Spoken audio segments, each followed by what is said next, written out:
Senhor nosso Deus, cada vez de novo, por Jesus, está sempre a palavra meio de nós. Vos damos a luz de boa verdade, não desviar, para não volver a correr bom caminho. Ajuda cada cristiano a rechazar o que está contrário de Cristo Jesús, su Evangelio, y busca solamente lo que está agradable. Esa que nos pedimos, para medio de Jesucristo, voglioino, Señor, gente como Dios está viva y reina con vos y del Espíritu Santo, dentro del siglo de siglo. Amén.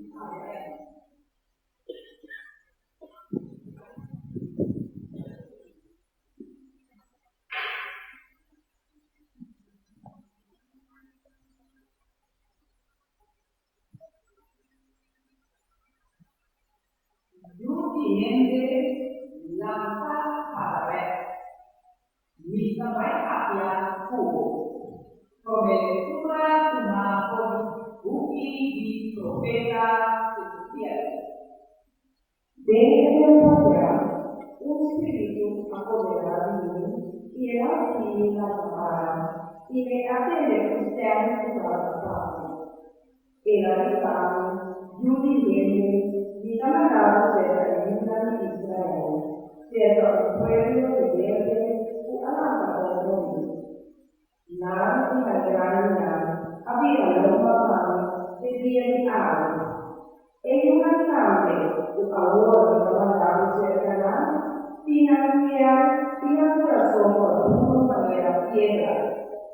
Lo vediamo e sa che la mensaje del Dios. Si la escuchado o no, como la pueblo de Verde, la novedad de la palabra de Dios, mostrada al Señor. Salmo de Sofía, era carta misericordia, misericordia, misericordia, Señor, misericordia. Manera vista del castigo caminar, y papá su dueño, y que vista alzar su, tu título de cielo. Misericordia, Señor, misericordia.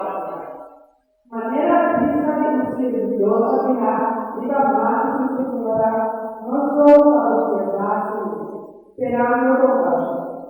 Misericordia, Señor, misericordia.